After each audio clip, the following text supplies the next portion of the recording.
بسم الله الرحمن الرحيم. يا أيها المزمل قم الليل إلا قليلا نصفه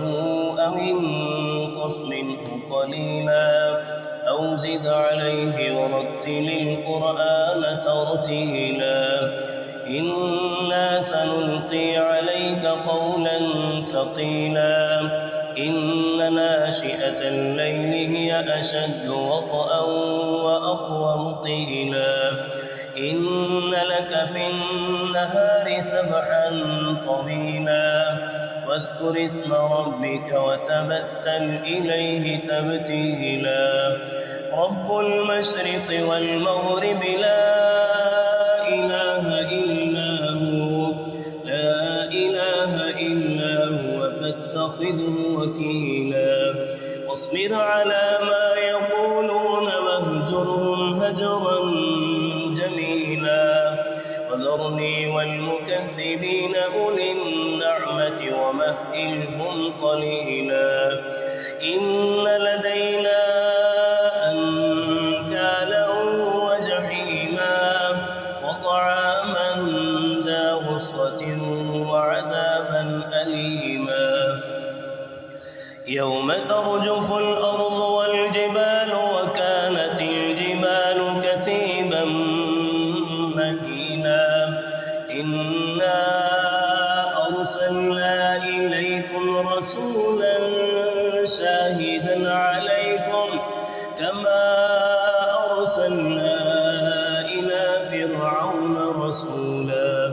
فعصى فرعون الرسول فأخذناه أخذا وبيلا فكيف تتقون إن كفرتم يوما يجعل الولدان شيبا السماء منفطر به كان وعده مفعولا إن هذه تذكرة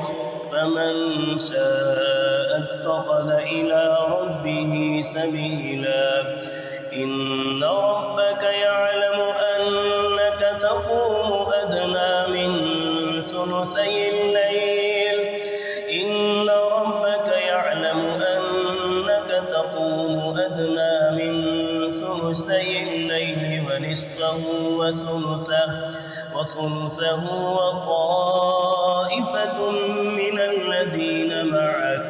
والله يقدر الليل والنهار علم أن لن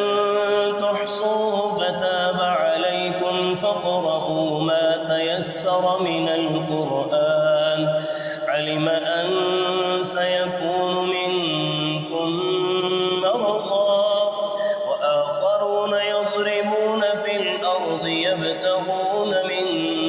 فضل الله وآخرون يقاتلون في سبيل الله فاقرؤوا ما تيسر منه وأقيموا الصلاة وآتوا الزكاة وأقرضوا الله قرضا حسنا